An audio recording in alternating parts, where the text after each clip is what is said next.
The Accessibility Living Lab isn't just a physical space.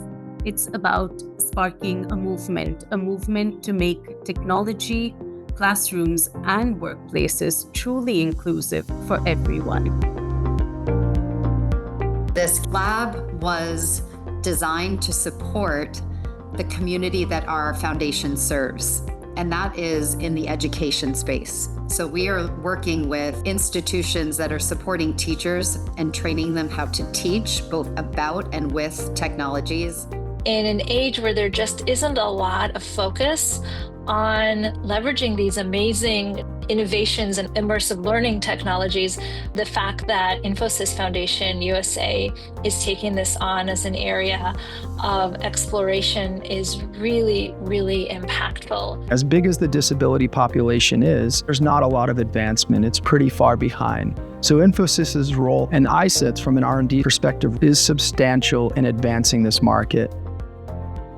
Today, you as a company are the one that gets left out if you're not focused on creating experiences that are inviting to your entire user base. Because again, customers have options, and a lot of those options now include accessible experiences.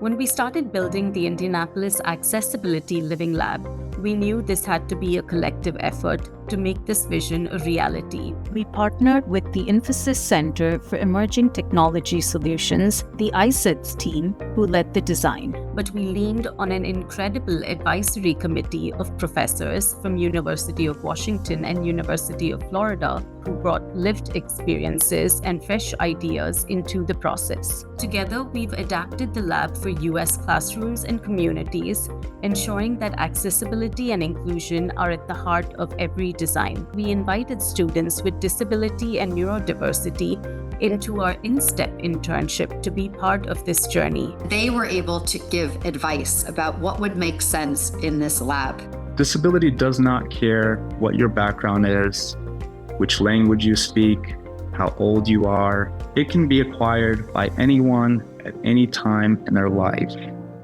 We want to make sure that everybody can participate with the technologies that are being developed. If they're not designed with accessibility in mind, it is much harder for those technologies to be retrofitted. The impact of the Accessibility Living Labs is going to be far-reaching. It will extend how far the technologies can go to support people with disabilities. It will also show other companies the importance of planning for accessibility.